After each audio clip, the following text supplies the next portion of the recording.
Assalomu alaykum aziz do'stlar. Ismim Rifatbek. Bugun sizlar bilan kompyuter savodxonligini noldan o'rganishni boshlaymiz. Kompyuter savodxonligi bu sohangizdagi yangi burilish nuqtasi bo'lishligi mumkin. Hozirgi kunda zamonaviy kasblarni o'rganishga qadam bosar ekansiz, siz kompyuter sohasini yaxshi o'zlashtirishingiz kerak va kompyuterdan basic bilimlarga ega bo'lishingiz kerak bo'ladi. Shuning uchun biz siz bilan kompyuter savodxonligida darslarini hozir ko'rib chiqamiz. Xo'p, ekranimizga qaraydigan bo'lsak, mana prezentatsiyamiz ko'rinishida darslarimizni davom ettiramiz.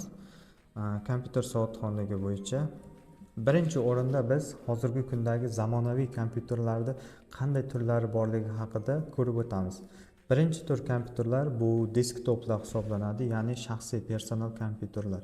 Bu yerda desktop kompyuterlarimizni rasmini ham biriktirib ketganmiz, ya'ni stolni ustida foydalanishga mo'ljallangan kompyuterlar hisoblanadi.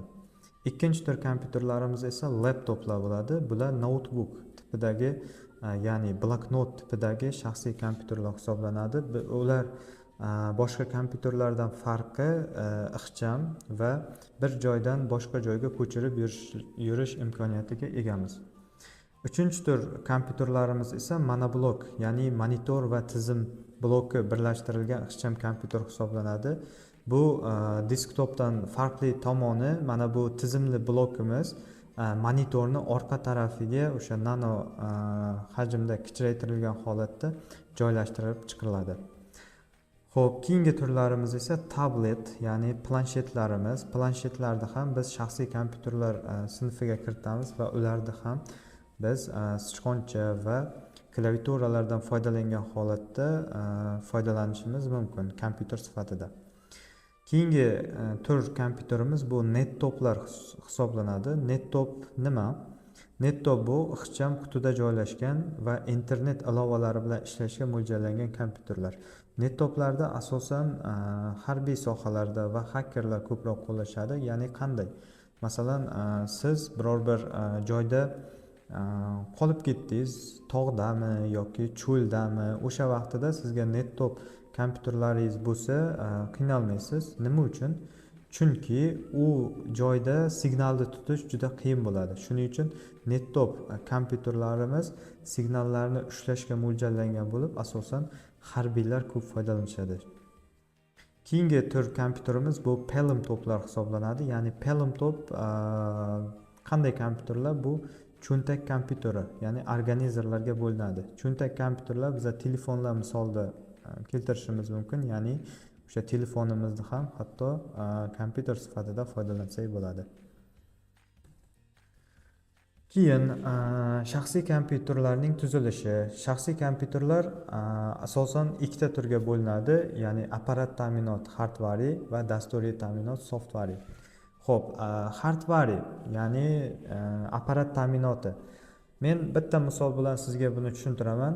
Kompyuteringizda qo'lingiz bilan ushlay olgan har bir qurilma apparat ta'minoti, ya'ni hardwarega kiradi. Kompyuterda qo'lingiz bilan ushlay olmagan, masalan, dasturiy qismlar hisoblanadi. Bularga mana Google, Telegram, bu dasturlarda biz qo'limizda ushlab foydalana olmaymiz. Shuning uchun bu dasturiy ta'minotga kiradi, ya'ni software qismiga. Bu ikkala qism birgalikda ishlasagina kompyuterni biz ishlata olamiz. Agarda masalan tasavvur qiling, hardware qism mavjud, lekin unda dasturiy ta'minot bo'lmasa, biz u kompyuterda foydalana olmaymiz. Yonadi, qop-qora ekran turaveradi. Agarda dasturiy ta'minot bo'lsa-yu, masalan diskda yoki USB fleshkada bo'ladigan bo'lsa, lekin kompyuterning apparat qismi bo'lmaydigan bo'lsa, biz u fleshkadagi tizimda, ya'ni dasturda ishga tushira olmaymiz. Xo'p, endi esa shaxsiy kompyuterlarning asosiy qurilmalariga to'xtalamiz. Bu 4 ta qurilma hisoblanadi, ya'ni tizimli blok, monitor, klaviatura, sichqoncha. Shaxsiy kompyuter murakkab tuzilishga ega texnik vosita hisoblansa-da, uning ishlashini asosan mana shu 4 ta qurilma ta'minlab beradi. Endigi qismda kompyuterni o'zini, masalan, tizimli blokini ko'rib chiqamiz. Tizimli blokda, ya'ni tizimli blokdagi apparatlarni maxsus case deb nomlanuvchi qutiga joylashtiramiz, ya'ni bu quti ularni zarar yetishidan himoya qiladi. Keyingi nimamiz, mana tizimli blokni bu yerda biz ko'rib o'tganmiz, ya'ni qismlarga bo'lib. Mana birinchi kelyapti blok pitaniya. Blok pitaniya nima? Blok pitaniya bu kompyuterimizni quvvat bilan ta'minlab beruvchi qism hisoblanadi. Ya'ni sim yordamida blok pitaniyani elektr tokiga olaymiz va elektr toki bu blok pitaniya orqali kompyuterning har bir qurilmasiga demak elektr tokini jo'natib beradi. Keyingi qism jo'ski disk. Jo'ski diskni biz HDD yoki SSD larga bo'lishimiz mumkin. HDD disklar hozirgi kunda demak qattiq disk deb tarjima qilinadi.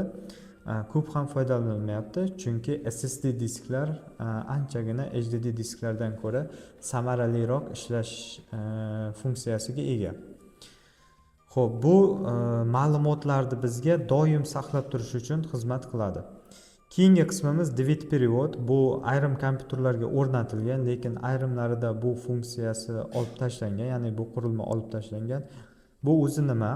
Bizda DVD disklarimiz bor edi oldin, ya'ni optik disklar. Optik disklarni kompyuterga qo'ygan holatda biz diskdagi ma'lumotlarni o'qishimiz mumkin edi. Shuning uchun DVD perevoddan qo'llaniladi. Lekin hozirgi kundagi kompyuterlarga bu DVD disklar shart bo'lmay qoldi. Chunki zamon rivojlanyapti, bizlar optik disklardan voz kechganmiz. Asosan USB fleshkalar yoki demak onlayn hostinglar, ya'ni cloudlardan foydalangan holatda hozir demak fayllarimizni saqlab bormoqdamiz.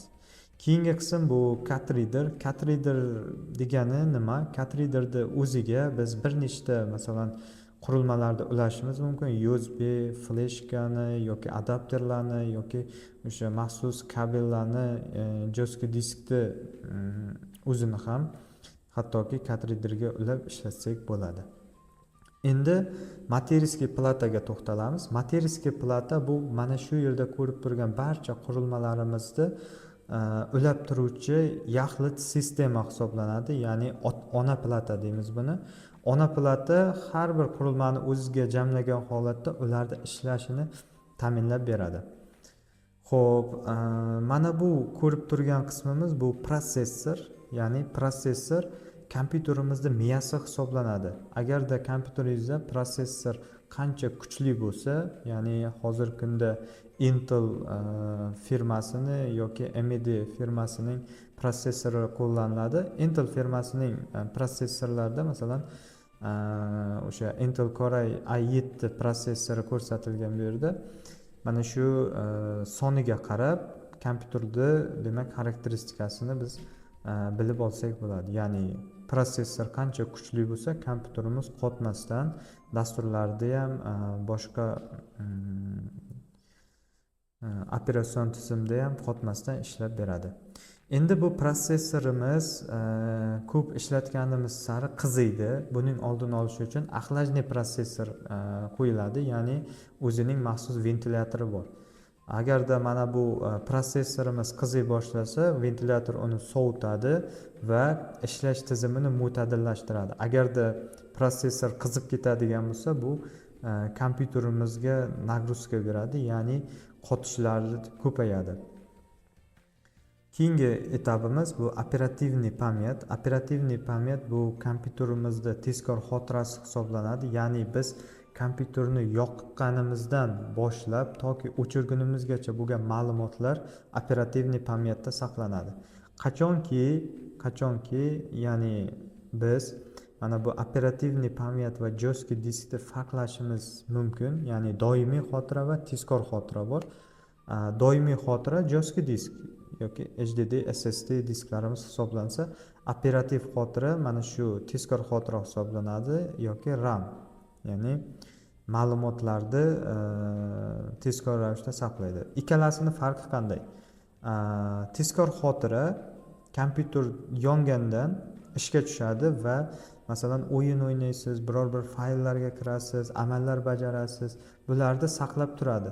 Qachonki biz saqlanit qiladigan bo'lsak, ya'ni o'sha ishlayotgan faylimizga kirib, o'sha fayldagi ma'lumotlarni saqlab qo'ysakkina doimiy xotiraga tushadi. Ungacha operativniy xotirada bo'ladi.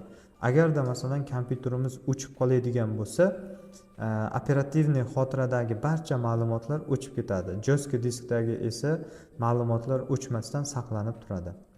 Keyingi qismimiz bu video karta. Video karta nima uchun kerak? Video karta bu kompyuterimizda grafik xususiyatlarini yaxshilab berish uchun ishlatiladi. Asosan buni ham o'zining turlari bor, o'zining maxsus ventilyatorlari bor. Mana ko'rib turganingizdek, bu yerda o'sha video karta nima qiladi? O'sha qizib ketmasligini oldini oladi va asosiy vazifasi mana shu ekranimizdagi tasvirni yoki o'sha grafikani kuchaytirib berish uchun xizmat qiladi. Keyingi qismimiz karta razрешения. Karta razрешения bu tarmoq kartasi hisoblanadi, ya'ni kompyuterimizdagi elektr nimasini, ya'ni elektr tarmog'ini emas, kompyuterimizdagi internet tarmog'ini ulashda ishlatiladi. Asosiy masalan noutbuklarda ko'radigan bo'lsak, karta razрешениялар orqali noutbukdagi demak Wi-Fi tarmoqlariga ulansak bo'ladi, ya'ni internetda ulab ishlatsak bo'ladi. Karta razрешениyaning vazifasi mana shundan iborat. Keyingi etaplarga o'tadigan bo'lsak, ko'rib turganingizdek bu yerda monitor haqida yozib ketganmiz. Monitorda ham turlari bor. Monitorning asosiy vazifasi bizga ekranda bo'ladigan holatlarni ko'rsatib berish, ya'ni foydalanuvchilarga ma'lumotlarni ulashishdan iborat. Agarda monitorimiz masalan bo'lmasa, biz nima vazifa bajarayotganimizni bilasizlar, albatta farqlay olmaymiz. Shuning uchun monitor bizga ma'lumotlarni ko'rsatib beradi. Keyingisi bu klaviatura. Klaviaturani ham o'zining asosiy vazifasi kompyuterga ma'lumotlarni kiritish, ya'ni matn bo'lishligi mumkin, sonlar, belgilar, harflar bo'lishi mumkin. Mana shunga o'xshash ma'lumotlarni kiritib beradi va bu yerda mana qisqacha yozib o'tganmiz. Asosan klaviaturani ham turlari bor, ya'ni standart klaviaturalar va multimediali klaviaturalar. Buni farqi bor. Standartda o'sha 108 tagacha tugmachalar majmui bo'ladi. Multimedialda esa qo'shimcha tugmalar ham bo'ladi. Masalan, videolarni oldinga o'tkazish, orqaga qaytarish, pauza qilish, ekran yorug'liklarini sozlash shunga o'xshagan yana bir nechta qo'shimcha tugmalar multimediali klaviaturalarga qo'shilgan bo'ladi. Keyingi nimamiz bu sichqoncha. Sichqonchani asosiy vazifasi esa bizda kompyuterimizni boshqaruv tizimini osonlashtirish va tezlashtirish. Ya'ni biz xohlasak klaviatura orqali ham kompyuterimizdagi qismlarni, masalan, dasturlarni ishga tushirishimiz mumkin, lekin bu bizga anchagina noqulaylik tug'diradi. Shuning uchun biz asosan sichqonchalardan foydalanamiz. Xo'p, keyingi etap bu yerda biz kompyuterga ulanadigan qo'shimcha qurilmalar haqida ma'lumot berib o'tamiz. Bu yerda masalan ko'p qurilmalarni ko'rgansizlar. Mana web kameralarni, speaker ya'ni kolonkalarni, monitor, quloqchinlar, printer yoki masalan sichqoncha nimalarni ham bu qo'shimcha sifatida kiritib ketsak bo'ladi. Undan tashqari mana printer bilasiz nima? Ma'lumotlarni qog'ozga chop etuvchi qurilma hisoblanadi. Skaner esa buning teskarisi, ya'ni qog'ozdagi ma'lumotni kompyuterga kiritish uchun foydalanamiz. Plotter degan qurilmamiz bor. Plotterni siz ko'rmagansiz, lekin undan chiqqan mahsulotlarni har doim ko'chalarda ko'rasizlar. Plotter bu katta o'lchamdagi tasvirlarni ishlab chiqish uchun foydalanadi. Undan keyin tarmoq qurilmalari va streamerlar. Bular asosan kompyuterimizni mana shu internet tarmog'iga ulash uchun, ya'ni bog'lash uchun ishlatiladigan qurilmalar hisoblanadi.